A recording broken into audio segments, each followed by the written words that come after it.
Zulu Diabanza, d'après vous donc, comment entrevoyez-vous l'avenir de la République démocratique du Congo? Est-ce que ce pays doit continuer à être dirigé par des politiciens ou bien pour vous, des militaires doivent prendre le relais pour permettre à la République démocratique du Congo de se stabiliser? Si pour vous, vous pensez que les hommes politiques doivent continuer à diriger la République démocratique du Congo, qui d'après vous pourrait reprendre le flambeau et permettre la stabilisation de ce vaste et riche pays qu'est la RDC?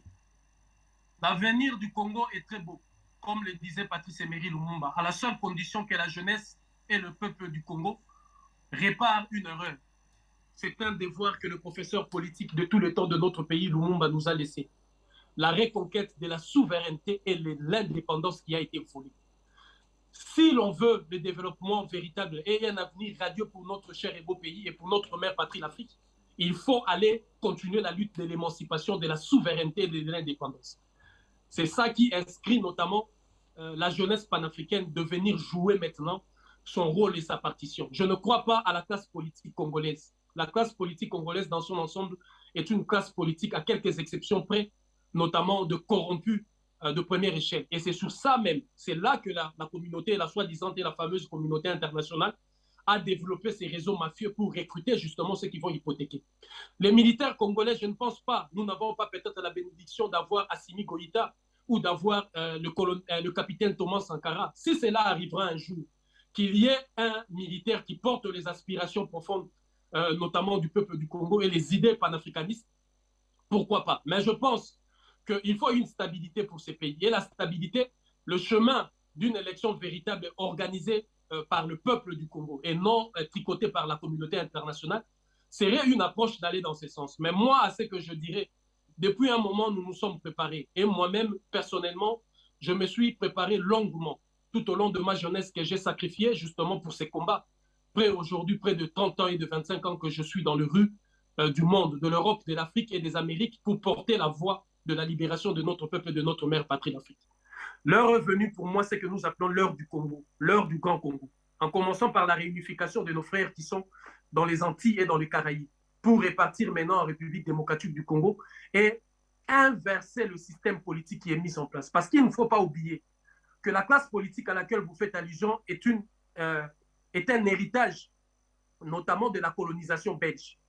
Cette classe politique est remplie de ce qu'on appelle au Congo les matriculés, les immatriculés, c'est-à-dire les gens qui ont été cooptés et considérés comme des évolués. Vous voyez, ce sont les enfants des Bemba, les enfants des Tshisekedi, les enfants des Intel, les enfants des Kisimbangoy, les enfants des Mobutu. Ce sont ces mêmes enfants qui reviennent parce que leurs parents, lorsque le président Kasavubu avait choisi les manifestes du Congo, du nationalisme Congo, pour dire l'indépendance inconditionnelle et immédiate du Congo, les autres ont choisi les manifestes de la conscience africaine parrainés par son éminence, le cardinal Madula, c'est-à-dire de faire allégeance à la classe politique belge et de se soumettre à la Belgique.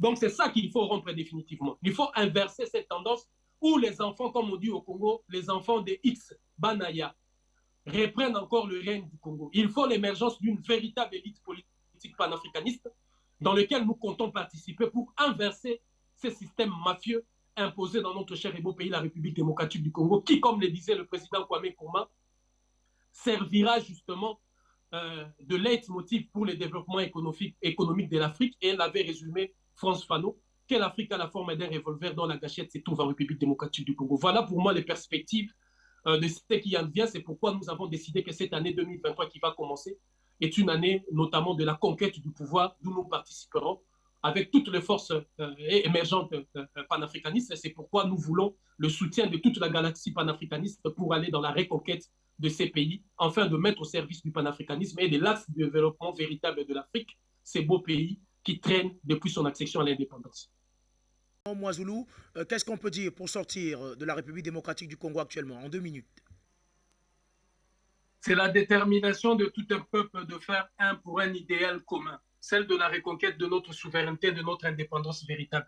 Le peuple du Congo doit savoir le rôle ô combien important qu'il est appelé à jouer pour la stabilité de l'Afrique et le développement de notre mère patrie, l'Afrique. Et la galaxie panafricaine, nous comptons sur vous pour ces soutiens indéfectibles, comme la galaxie a su toujours le faire, afin de nous permettre justement, comme le disait le frère Jonathan, que nous soyons au cœur de la refondation et de la construction d'un nouveau Congo qui fera justement de notre mère patrie, l'Afrique, une puissance incontournable dans les affaires du monde.